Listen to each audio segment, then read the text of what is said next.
Well, celebration time. Friday. And not just that. Welcome to Beers with Rich. I'm Rich, editor of Under the Radar Report. This week, what attracted me was the mountains. Well, the label. I mean, beer, who says marketing's dead when you see a beer like this? A bull on a mountain attracted me. Let's crack it.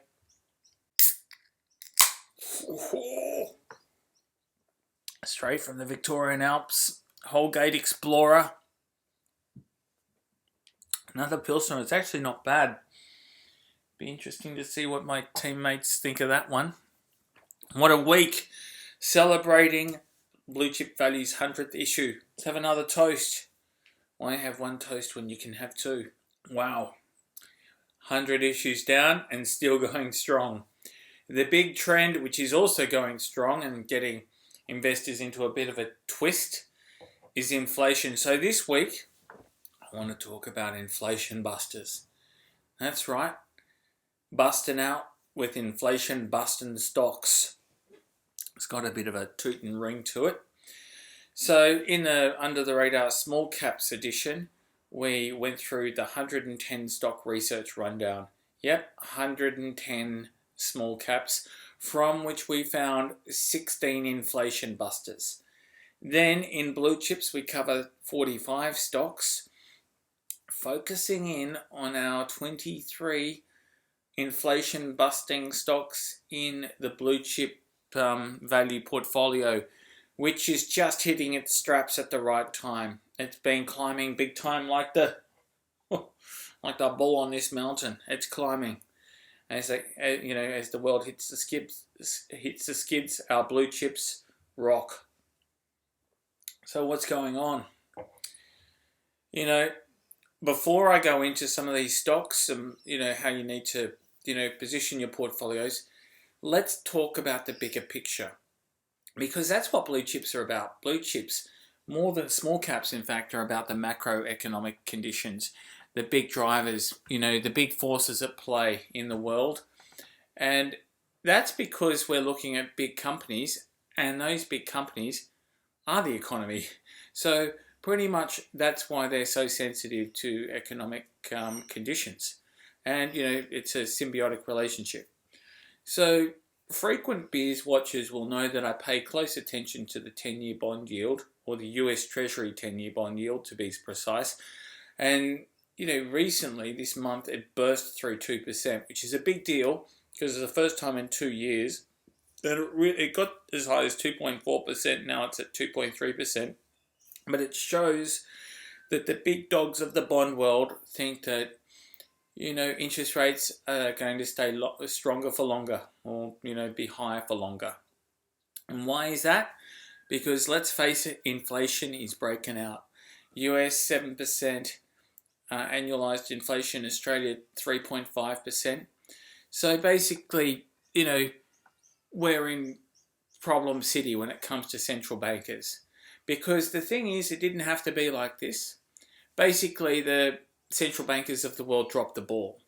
They were too hesitant when there was fiscal stimulus being poured onto the economy amid economic growth. What we've seen, data that's come to light, is that Australian and US economies are growing at 10% a year. That's nominal GDP growth of 10%. That is double the normal. So that means that this kind of demand, and that like nominal GDP is a proxy for demand, this kind of demand can't be met by existing supply, existing resources. So what happens? Inflation. So it's out of the bag, and now they're playing catch up. If you listen to the rhetoric, both of Jay Powell and our own Philip Lowe, they've ratcheted up the scope for interest rate rises and for, a shrinking of the balance sheet.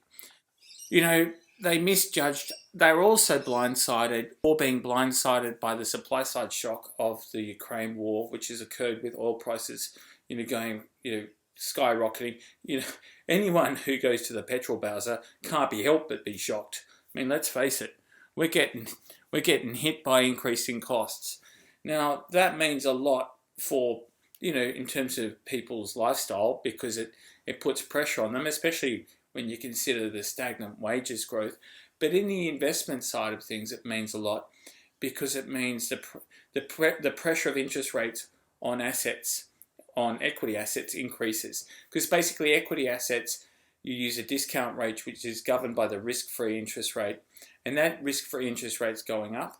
Also, the equity risk premium is going up. So people aren't paying as high multiples.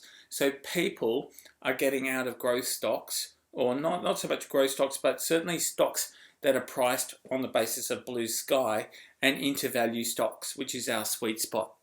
So that gives you a hint of what to do, which is the first point I want to make clear to the people watching, to the beers watching, is, this Holgate Explorer is not a bad beer.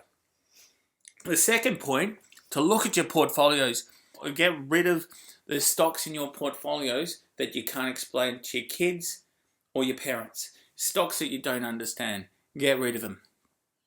The next thing, make sure you've got stocks whose earnings are growing. Not just revenues growing, but the bottom line's growing. We've gone through our 110 small cap stocks and found 16 which are achieving earnings growth. And some of these are disruptors, and that's what you get at the small cap world, especially in the technology space. These are companies that are managing to break things. Not like Facebook, because these companies are actually earning. Now, basically, I've talked about Macquarie Telecom in the past. That could be one of them. Also, companies that service disruptors, like Advertising Group and Nero. So these are good stocks. There's a lot more of them, i.e. 16. Another thing to look at, which we talked about last week, is gold stocks. So, you want some hedging in your portfolio. Northern Star, Evolution Mining, mentioned last week. Check them out.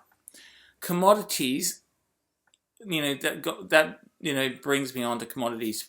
Basically, these are some of the big winners. Certainly, lithium stocks, those companies that are contributing to the new energy paradigm that we're seeing with batteries, lithium stocks, nickel stocks. These are stocks worth checking out.